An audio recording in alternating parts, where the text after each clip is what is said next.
आज हमारा टॉपिक है एज इफ वर्सेस एज दो। ये जो तीनों वर्ड है दिखने में सेम लगते हैं, सेम इनका मीनिंग निकलता है, लेकिन इनमें फ़र्क क्या है, हम अपने स्पोकन इंग्लिश में इनको किस तरीके से यूज़ करेंगे, आज हम इनके डिफरेंसेस को देखने वाले हैं। So without wasting time let's start the video. आज हमारी सीरीज़ का एपिसोड 26 है। इससे पहले हमने 25 एपिसोड को कवर कर दिया है। अगर आपने वो नहीं देखे हैं तो आप जाकर देख सकते हैं। प्लेलिस्ट का लिंक आपको डिस्क्रिप्शन में भी मिल जाएगा। अदरवाइज आप चैनल पे द इंडियन माइंड ट्रांसलेटर नाम से सीरीज़ बनी हुई है, उसमें जाकर देख सकते हैं। अब हम एज इफ को समझते हैं। एज इफ का मतलब होता है मानो कि या जैसे कि। यूज़ कब होता है? जब सिचुएशन इमेजिनरी, अनरियल या सिर्फ अपीयरेंस हो, रियलिटी नहीं। ग्रामर देखते हैं। एज इफ या क्लॉज, उसके बाद क्लोज आता है। अनरियल केसेस में पास्ट टेंस यूज होता है। एग्जाम्पल को देखते हैं। एग्जाम्पल है, वह ऐसे बात करता है मानो जैसे वह सब कुछ जानता हो। He talks as if he knows everything. वो ऐसे बात करता है जैसे सब कुछ जानता है। ये कंडीशन रियल नहीं है, ये अपीयरेंस है। यहाँ पे वो दिखावा ऐसा कर रहा है जैसे वो सब कुछ जानता हो, लेकिन रियलिटी ये है कि वो सब कुछ नहीं जानता। वह मुझसे ऐसे देख रहा था मानो मैं कोई अजनबी हूँ। He was looking at me as if I were a stranger.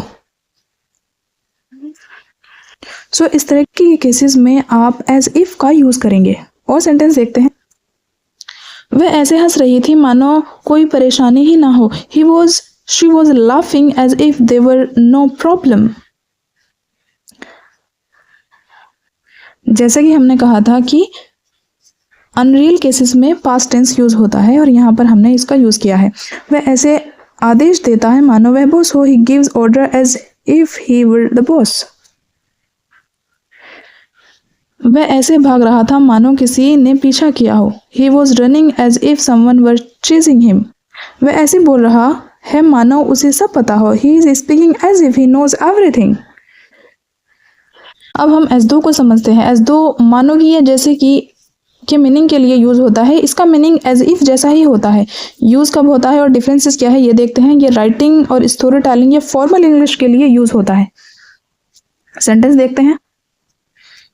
वह ऐसा लग रहा था मानो उसने भूत देख लिया हो। He looked as though he had seen a ghost. वह ऐसे बोल रही थी जैसे वह बहुत नाराज हो। She spoke as though he were very angry. वह ऐसे चल रहा था मानो उसके पैर में दर्द हो। He was walking as though his leg were hurting. वह ऐसे लग रहा था मानो वह पूरी रात नहीं सोया हो।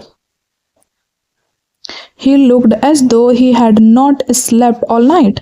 वह ऐसे बैठा था मानो उसे कुछ सुना ही ना दे रहा हो। He was sitting as though he could hear nothing. वह ऐसे रो रहा था मानो उसका दिल टूट गया हो। He was crying as though his heart had broken. So यहाँ पर हमने as दो को समझा है। दोनों के डिफरेंसेस को देख लेते हैं। Difference as if common spoken English में यूज़ होता है। एज दो जो है वो फॉर्मल या लिटरल इंग्लिश में यूज़ होता है। दोनों में कोई फ़र्क नहीं है। जब आप इंग्लिश बोलें तब आप एज इफ का यूज़ करें। अगर आपको यूज़ करना है लिखने वाली इंग्लिश में, रिटन इंग्लिश में, तो आप यूज़ कर सकते हैं एज दो का फॉर्मल इंग्लिश। रिटन इंग्लिश में, स्टोरी टेलिंग में, जैसे कि हमने ऊपर भी देखा, यूज़ होता है। बेसिकली इन दोनों में बहुत ज़्यादा फ़र्क नहीं है। रिटन और स्पोकन इंग्लिश का फ़र्क है। चलिए अब एज को समझते हैं। यहाँ पर हम समझेंगे एज को एज जैसा, जिस तरह के या के रूप में, इस सेंस में यूज होता है जब रियल सिचुएशन या रियल रोल हो, उसमें जब कोई काम एक्चुअल तरीके से हो रहा हो, उसमें हम एज का यूज करते हैं। ग्रामर देखते हैं। As plus close. एज के बाद हम क्लोज सब्जेक्ट प्लस वर्ब को हम क्लोज बोलते हैं, वो होना चाहिए, या एज के बाद कोई रोल होना चाहिए जैसे कि यहाँ पर लिखा हुआ है। सेंटेंस देखते हैं। वह डॉक्टर के रूप में काम करता है। He works as a doctor. तो यहाँ पे एज के बाद रोल है। जैसे मैंने तुम्हें बताया वैसे ही करो। Do as I told you. उसने मुझे दोस्त की तरह मदद की। He help me as a friend. यहाँ पे रोल है, यहाँ पर भी रोल है और यहाँ पर भी। उसे वैसे ही जवाब दो जैसे मैं देता हूँ। Reply as I do. वह इस कंपनी में मैनेजर के रूप में है। He is in this company as a manager. जैसे तुम सोचते हो वैसा हमेशा नहीं होता। Things are not always as you think. So ये जो सेंटेंस है ये बहुत ज़्यादा ज़रूरी है हमारे स्पोकन इंग्लिश में। अगर आप इस तरीके के और सेंटेंसेस बना बना कर प्रैक्टिस करेंगे तो आपकी स्पोकन इंग्लिश भी बहुत ज़्यादा बेटर हो जाएगी। यहाँ पर अब हम इन तीनों के डिफरेंस को समझ लेते हैं। एज जो कि यूज़ होता है सच या वास्तविक चीज़ों के लिए, एज इफ कल्पना या दिखावे के लिए यूज़ होता है, एज दो यूज़ होता है वही कल्पना, लेकिन फॉर्मल इंग्लिश में इसका यूज़ होता है। हमने अभी आज इन तीनों के डिफरेंस को कवर किया है और हमारा एपिसोड था 26। इससे पहले 25 एपिसोड कवर कर दिए हैं।